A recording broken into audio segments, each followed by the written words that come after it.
So friends, welcome to our channel VN Tutorials, in which we are going to see each and every question of SSC 10th algebra syllabus.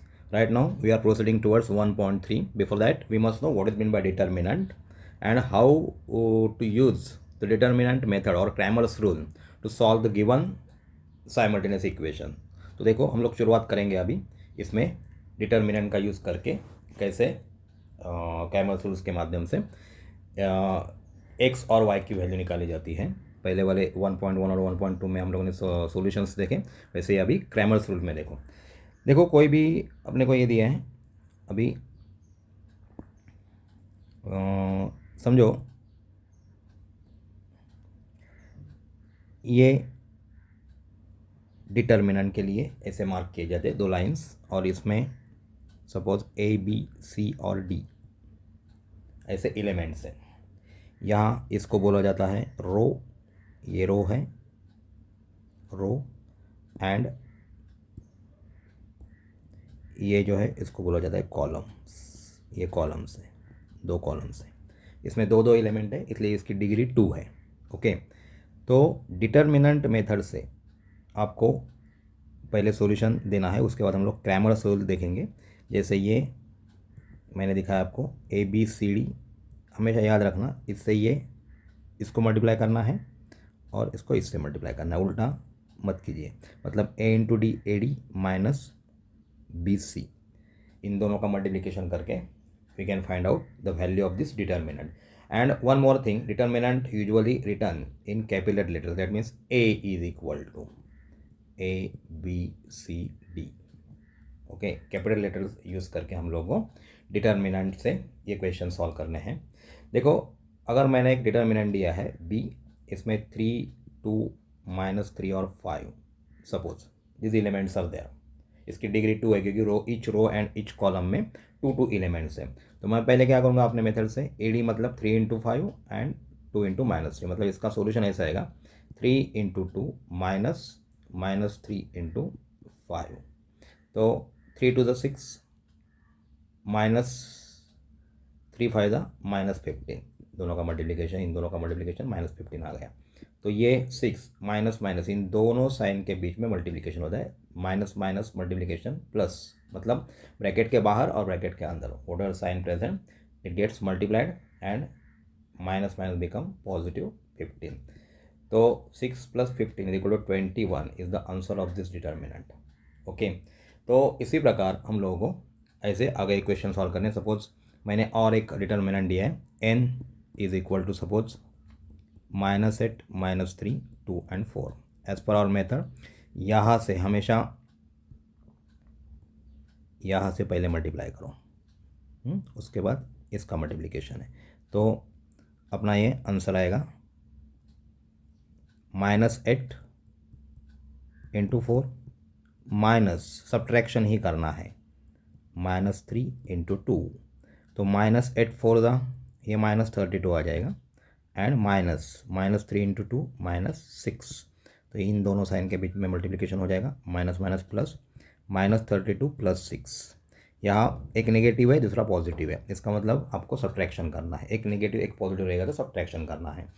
-32 + 6 मतलब greater number sign, 32 का minus sign है, 32 में से 6 minus किया तो 26 इसका answer आ जाएगा। इसी प्रकार हम लोग ये सॉल्व करेंगे।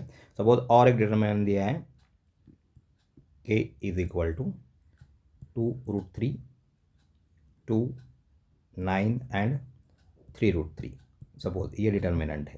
तो हम लोग पहला इसका मल्टीप्लाई करेंगे, इससे ये माइनस करेंगे, जैसे 2√3 इंटू 3√3 -9 इंटू 2।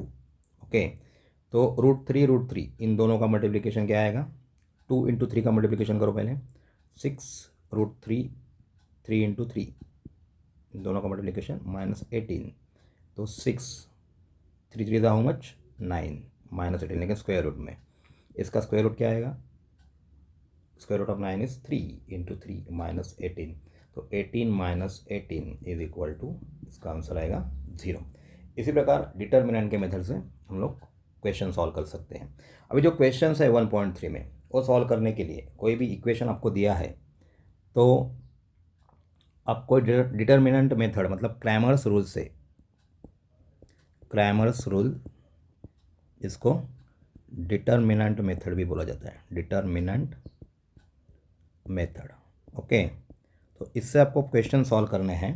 तो आपको कोई भी दिया हो equation a1x plus b1y is equal to c1 से कंपेयर करना है। दूसरा equation a2x plus b2y is equal to c2। Okay, ये इससे कंपेयर करके आपको a1, b1 और c1 की वैल्यू निकालनी है। जैसे समझो एक इक्वेशन दिया है, सपोज एक इक्वेशन कंसिडर कर लो इधर, 3x minus 5y plus 8 sorry is equal to 8, नहीं तो +8 सपोज दिया है, +8 +8 दिया है इज इक्वल टू 0। तो मैं पहले इक्वेशन ऐसे लिख के लूँगा, -5y इज इक्वल टू -8। और दूसरा इक्वेशन है 7x plus 5y is equal to -3। तो ये दोनों इक्वेशन में a1x plus b1y is equal to c1 से कंपेयर करूँगा, और ये equation a2x plus b2y is equal to c2 से कंपेयर करूँगा। अभी a1 मतलब क्या है, what is mean by a1, तो a1 की वैल्यू आ गई 3, b1 की वैल्यू देखो इधर प्लस है और इधर माइनस वैल्यू है, तो b1 की वैल्यू आप -5 लिखना। यहाँ c1 की वैल्यू आपको दिख रही है, c1 is equal to -8। In the same way what is by a2, तो a2 की वैल्यू आ गई 7, b2 की वैल्यू आ गई 5 और c2 की वैल्यू आ गई -3। और आपको x और y की वैल्यू निकालने के लिए एक फॉर्मूला है, देखो ये हमेशा याद रखना है। आप पहले d की वैल्यू निकालते हो, d की वैल्यू निकालने के लिए a1 समझो, हम लोग को इसकी वैल्यू निकालनी a1 a2 और b1 b2। ओके, उसके बाद आपको dx की वैल्यू निकालनी है, dx की वैल्यू में x के जो कोएफिशिएंट है a1 a2 वो नहीं लेने आपको, c1 c2 और b1 b2 लेना है। और जब आप dy की वैल्यू निकाल रहे हो, dy की वैल्यू मतलब वो b से, उसका कोएफिशिएंट b है, तो यहाँ b नहीं लेना है आपको। आपको क्या लेना है, a1 a2 पहला और c1 c2। y की वैल्यू इसलिए b की वैल्यू नहीं लेंगे क्योंकि y का कोएफिशिएंट b है। x का जब value when we find out value of x then we have take a1 a2, क्योंकि a1 a2 x के कोएफिशिएंट है, तो वो छोड़ के पहला c1 c2, ये याद रखना, इसमें x में c1 c2 पहले लिखना है और y में c1 c2 बाद में लिखना है। उसके बाद x की वैल्यू इसलिए a1 a2 नहीं लेना है, इसमें b1 b2 लेना है। और y की वैल्यू इसलिए y का कोएफिशिएंट b1 है तो वो नहीं लेना है, a1 a2 और c1 c2 लेना है। और ये सब फाइंड आउट करने के बाद, जैसे मैंने पहले ही मेथड दिखाई आपको, ये सब फाइंड आउट करने के बाद x की वैल्यू निकालने के लिए dx अपॉन d ये फॉर्मूला अप्लाई करना है, y की वैल्यू निकालने के लिए dy अपॉन d। तो इसी प्रकार हम लोग का देखो क्रैमर्स रूल का यूज़ करके हम लोग वैल्यू फाइंड आउट कर सकते हैं। तो ये इंपॉर्टेंट है, आपको पहले कोई भी इक्वेशन है, ये इक्वेशन इसके साथ कंपेयर करना है। किसके साथ कंपेयर करना है, a1 x1। सपोज मैंने एक इक्वेशन दिया है 5x plus 3y is equal to -11 and second equation is 2x plus 4y is equal to -10। तो मैं एक काम करूँगा, अभी a1x plus b1y is equal to c1 and second one a2x plus b2y is equal to c2 से compare करूँगा। यहाँ a1 क्या है 5, what is b1 3 and c1 is equal to -11, minus sign के साथ लेना हो। a2 इधर क्या है, a2 इधर 2 दिख रहा है आपको, देखो तो a2 की वैल्यू 2 है, b2 की वैल्यू 4 है एंड c2 की वैल्यू है -10। तो हम लोग को मालूम है d फाइंड आउट करना है। पहले क्या फॉर्मूला है, a1 a2 and b1 b2। Okay, अभी a1 क्या है इधर 5, a2 2, b1 क्या है 3 एंड 4।